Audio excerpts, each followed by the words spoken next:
Japan's maritime strategy is entering a period of structural transformation as Tokyo prepares for a far more contested Indo-Pacific.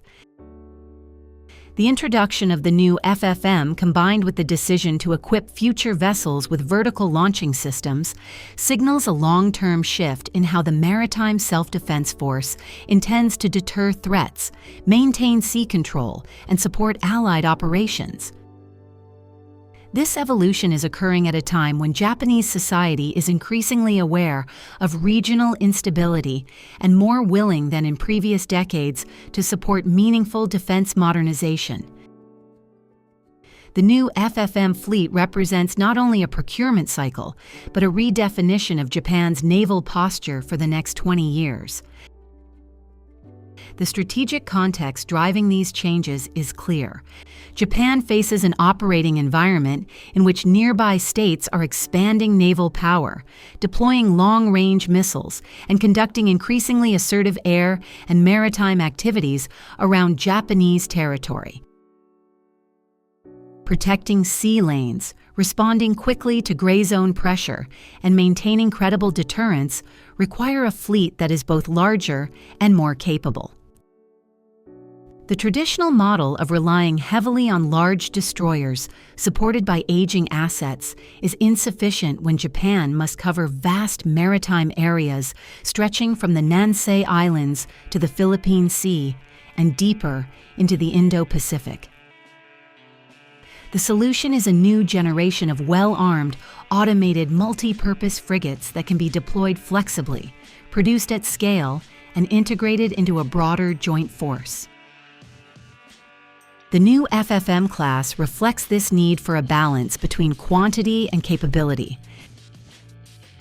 Designed with reduced crew requirements, advanced automation, low radar cross-section, and a modular architecture, the vessels are intended to form the numerical backbone of the future fleet. Japan plans to introduce approximately 12 of these ships between 2024 and 2028, significantly increasing the Maritime Self-Defense Force's presence in key waterways. The early vessels were launched without vertical launching systems, which sparked widespread debate among defense analysts and ordinary viewers alike. Critics argued that it made little sense to commission modern warships lacking the firepower needed for contemporary naval engagements, while supporters emphasized timely delivery and cost efficiency. The moment Tokyo confirmed that the new FFMs would receive vertical launching systems from fiscal year 2025 onward, the narrative shifted dramatically. The inclusion of vertical launching systems fundamentally transforms the role of the FFM in Japan's naval doctrine. Vertical launching systems are not merely an equipment upgrade, they redefine the ship's combat envelope. With vertical launching systems, FFMs can deploy medium and long-range surface-to-air missiles, enabling them to provide area defense for other vessels, including the Izumo and Kaga helicopter carriers that are being adapted for fixed-wing operations. This transforms the FFM from a patrol-oriented escort into a genuine multi-layer defense asset. Vertical launching systems also open the path for integrating long-range strike capabilities. Japan's development of extended-range Type 12 missiles and planned cruise missile programs means that future FFMs could carry strike weapons that contribute to a distributed maritime deterrence architecture. In a crisis, an FFM equipped with long-range missiles, supported by maritime patrol aircraft and next-generation fighters, could participate in anti-access and area denial operations, enhancing defensive depth around the Nansei Islands and contributing to joint kill chain operations. These changes align the FFM fleet more closely with the operational standards of the United States Navy and key partners.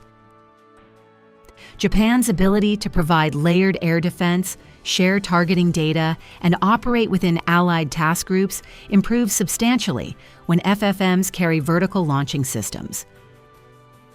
This reduces the burden on Aegis destroyers, allowing them to focus on ballistic missile defense and high-end missions. At the same time, a larger number of FFM units increases the fleet's resilience by distributing combat power across many platforms rather than relying on a limited number of high-value ships. Public opinion in Japan plays a significant role in shaping the narrative around the FFM program. Many Japanese observers initially questioned whether the new frigates were too lightly equipped, especially given the geopolitical environment. Social media discussions, defense community forums, and commentary from former maritime officers reflected concern that Japan was producing modern but underarmed ships. When the government clarified that vertical launching systems would be integrated, sentiment shifted toward cautious approval. A growing portion of the public recognizes that reinforcing maritime defense, particularly in the Nansei region, is essential for national security in an era of increasing uncertainty. The long-term vision for Japan's fleet involves a multi-layered force structure by the mid-2030s. At the high end, Aegis destroyers will continue to provide advanced air and missile defense. Beneath them, general-purpose destroyers and the emerging FFM class will form a versatile maneuver force capable of air defense, anti-submarine warfare, and limited long-range strike missions. Submarines will continue to play a central role in sea denial and intelligence gathering, while unmanned systems are expected to supplement surveillance and mine countermeasure operations. In this architecture, the FFM serves as the essential connector, numerous enough to maintain presence, capable enough to influence engagements, and flexible enough to plug into joint and allied operations. However, the path forward is not entirely free of challenges. Japan's shipbuilding capacity must keep pace with planned production goals. Labor shortages, aging workforces, and industrial capacity constraints pose obstacles that policymakers must confront. The national defense budget, now approaching approximately 9.9 trillion yen when including related expenditures, raises serious questions about long-term fiscal sustainability, particularly as social welfare costs continue to rise. At the same time, integrating new technologies such as advanced sensors, unmanned systems, and long-range missiles requires stable procurement pathways and robust research and development funding. Despite these constraints, the introduction of vertical launching systems on the new FFMs serves as a strategic pivot point for the Maritime Self-Defense Force. It signals Japan's intent to maintain credible power projection and air defense capabilities in its near seas, and to expand cooperation with like-minded regional partners. It reflects Tokyo's understanding that deterrence today is multidimensional.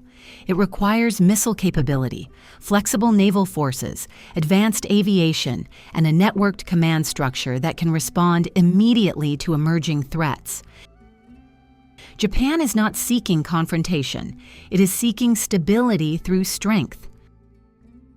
By modernizing its fleet with a pragmatic combination of quantity and quality, Japan aims to ensure that its maritime forces remain capable of safeguarding national interests and supporting regional security. Vertical launching systems give the new FFM class the combat depth required to operate effectively in a more dangerous world. As the Indo-Pacific becomes increasingly central to global geopolitics, Japan's decision to rearm its frigates with advanced missile systems may prove to be one of the most consequential defense decisions of the decade.